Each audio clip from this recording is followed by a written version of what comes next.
Hello dear students, आप सभी का फिर से वेलकम है। आज हम स्टार्ट करेंगे एक नया एक्सरसाइज जो कि एक्सरसाइज 14.2। तो देखिए आपके सामने पहला क्वेश्चन है। फर्स्ट क्वेश्चन में क्या लिखा है? Find out the area of triangle with base 12 and corresponding height is of 7 centimetre. तो देखिए यहाँ पे हमें एक ट्राइंगल का एरिया निकालना है। तो एरिया ऑफ ट्राइंगल का एक फॉर्मूला होता है, area of triangle is equal to half यानी 1/2 इंटू बेस, ठीक है, इनटू हाइट।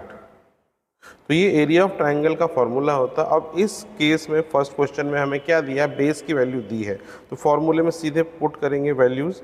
बेस की वैल्यू दी है 12, तो यहाँ लिख लेंगे 12, और हाइट दिया है 7, तो मल्टीप्लाई बाय 7।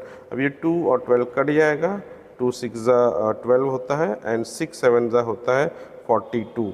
तो आंसर होगा 42 सेंटीमीटर स्क्वायर। चलिए अब हम सेकंड क्वेश्चन करेंगे। इसमें क्या लिखा? Find the area of triangle with base 25 and perpendicular from apex length is of 1.5 centimetre. तो देखिए यहाँ फिर हम एरिया ऑफ ट्राइंगल का फॉर्मूला यूज़ करेंगे जो कि होता है half into base into height.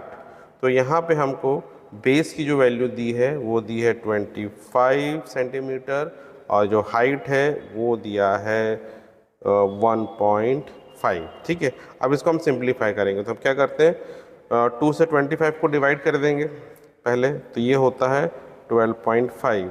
तो अब हमको मिला 12.5 इंटू 1.5। अब सिंपली 12.5 और 1.5 को हम मल्टीप्लाई कर देंगे, तो इसको मल्टीप्लाई करने से जो आंसर आता है वो है 18.75 सेंटीमीटर स्क्वायर। चलिए थर्ड क्वेश्चन करते हैं। इसमें क्या लिखा? Find out the perpendicular length of a triangle whose base is 6.5 centimetre, area is 26 centimetre. तो यहाँ पे इस क्वेश्चन में हमें परपेंडिकुलर निकालना है, तो फॉर्मूला तो हम वही यूज़ करेंगे, area is equal to half into base into height. ठीक है, अब इस केस में क्या करना है हमें? परपेंडिकुलर का यहाँ मतलब है हाइट। हाइट को ही परपेंडिकुलर आप बोल सकते हैं, अल्टरनेटिवली यूज़ कर सकते हैं। परपेंडिकुलर या हाइट दोनों का सेम मतलब होता है। अब यहाँ पे जो है बेस दिया है हमें 6.5 और एरिया दिया है 26, तो एरिया के नीचे आप लिखेंगे 26 इज इक्वल टू फिर 1/2।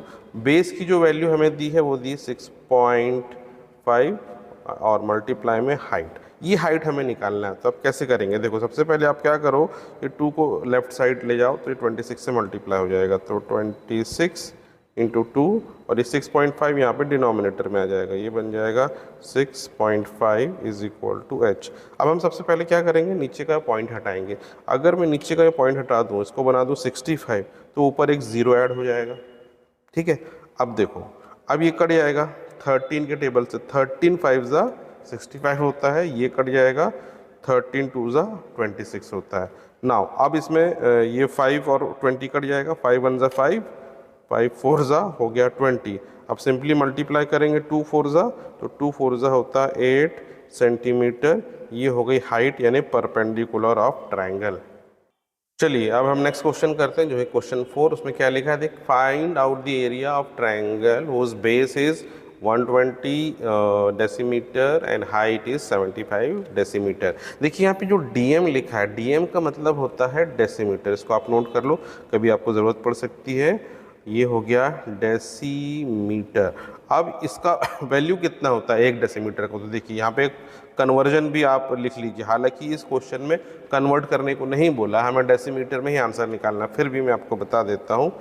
1 मीटर इज इक्वल टू होता है 10 डेसीमीटर। ठीक है, या इसका उल्टा भी लिख सकते हैं, 1 decimetre is equal to 1/10 metre. तो ये कन्वर्जन याद रखिएगा, इसको हो सकता है कभी बाद में ज़रूरत भी पड़ सकती है। हालांकि इस क्वेश्चन में कन्वर्ट नहीं करना है, आपको ज़रूरत नहीं पड़ेगी, सिंपली हमें एरिया निकालना है। तो एरिया का फॉर्मूला यूज़ करेंगे, area is equal to half into base into height. तो ये हो गया 1/2। जो बेस दिया है वो दिया है 120 और जो हाइट है वो है 75। अब आपको क्या करना है, सिंपली इसको और इसको कट कर देंगे, 2 1 2, 2 6 12 होता है, तो ये बन गया 60।